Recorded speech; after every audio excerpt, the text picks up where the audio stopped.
Day 3 of the Grace Jennings murder trial shifted from emotional testimony to the science of the investigation. Before the jury heard from a single witness, attorneys fought over whether jurors should be allowed to hear recorded phone calls. Isaac Apodaca, made from jail calls prosecutors say revealed contradictions and changing explanations. Then, the state's medical examiner took the stand. Her testimony detailed the injuries that ended Grace Jennings' life, offering jurors a forensic reconstruction of one of the most violent moments at the center of this case. Today, we break down everything that happened in court on Day 3. Welcome back to MF True Crime.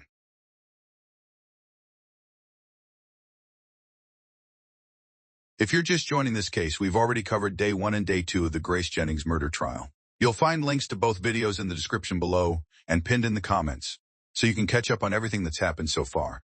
In Day 2, jurors heard testimony from Kiara McCulley's mother, crime scene investigators, and detectives as prosecutors continued building their case against Isaac Apodaca and Kiara McCulley. Both defendants have pleaded not guilty, and the defense disputes the prosecution's allegations. Day 3 shifted away from eyewitness testimony and focused almost entirely on forensic evidence.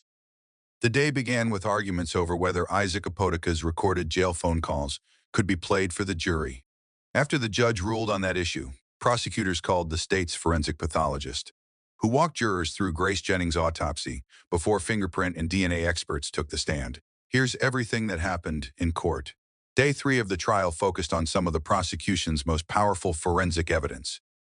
But before the jury even entered the courtroom, the judge had to decide whether jurors would be allowed to hear recorded jail phone calls between Isaac Apodaca and his mother. The battle over the jail calls. The prosecution argued that the recordings were highly relevant because they captured Apodaca repeatedly changing or expanding his version of events. In the calls, he insisted that he was innocent, claimed investigators coerced his confession, blamed Kiara McCulley for manipulating him, denied writing incriminating text messages, and repeatedly maintained that he had no role in Grace Jennings' death. Defense attorneys fought hard to keep the recordings out. Their concern wasn't necessarily the content, but the fact that jurors would likely recognize the recordings as jail calls. They argued that hearing the background noises and the nature of the conversations would reveal that Apodaca had been incarcerated before trial, creating unfair prejudice. They also pointed to one statement comparing himself to Charles Manson as particularly damaging. After reviewing multiple New Mexico appellate cases, the judge ruled in favor of the prosecution. He concluded that the recordings were relevant because they demonstrated Apodaca's evolving narrative and potential contradictions with earlier statements. The court also ruled that any prejudice caused by jurors, realizing the calls may have originated from jail, did not outweigh their evidentiary value. The edited clips would therefore be played during trial. The medical examiner takes the stand.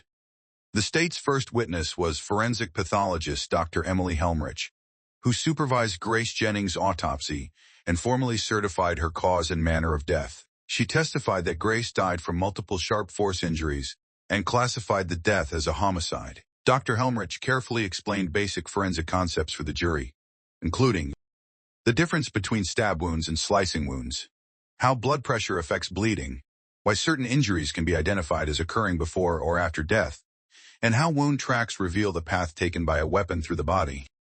More than 20 sharp force injuries.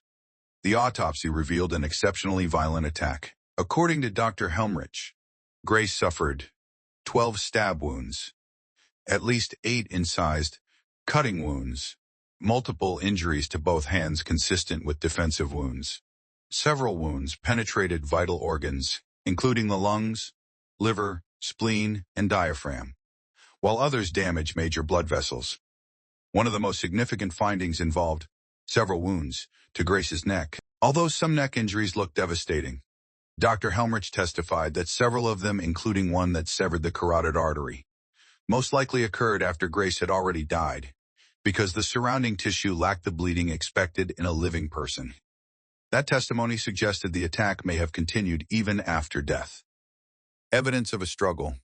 The medical examiner also described multiple cuts on both of Grace's hands. Unlike several neck wounds, these injuries clearly showed bruising and bleeding, leading Dr. Helmrich to conclude they occurred while Grace was still alive. Those injuries were consistent with someone attempting to defend themselves during the attack.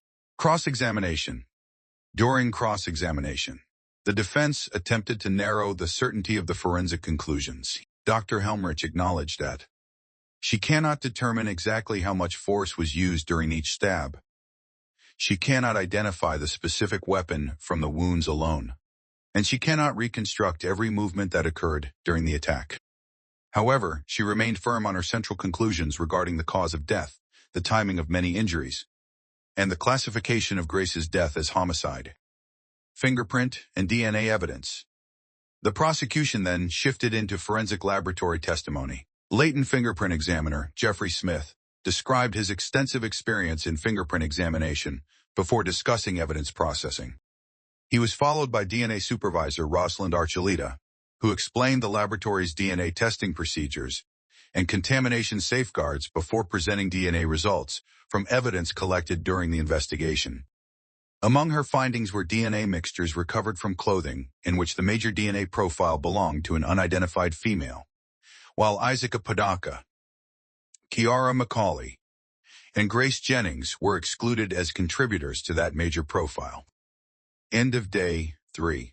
By the end of the third day, the prosecution had strengthened its case with detailed forensic testimony, explaining exactly how Grace Jennings died and successfully secured permission to present Isaac Apodaca's recorded jail conversations to the jury. With the medical evidence now established and additional forensic experts beginning their testimony, the trial was moving toward the prosecution's digital evidence, including phone extractions, Facebook records, and eventually the lead detective's testimony. Day 3 marked a significant step in the prosecution's presentation of forensic evidence. Jurors heard detailed medical testimony about how Grace Jennings died, listened to scientific explanations from fingerprint and DNA experts, and learned that Isaac Apodaca's recorded jail phone calls would be admitted as evidence later in the trial. As the prosecution continues presenting its case, jurors are expected to hear from additional investigators and forensic witnesses in the days ahead. We'll continue following every development and breaking down each day of testimony here on MF True Crime. If you found this summary helpful, don't forget to like the video, subscribe to the channel, and turn on notifications so you never miss an update on this case. Thanks for watching, and I'll see you in the next one.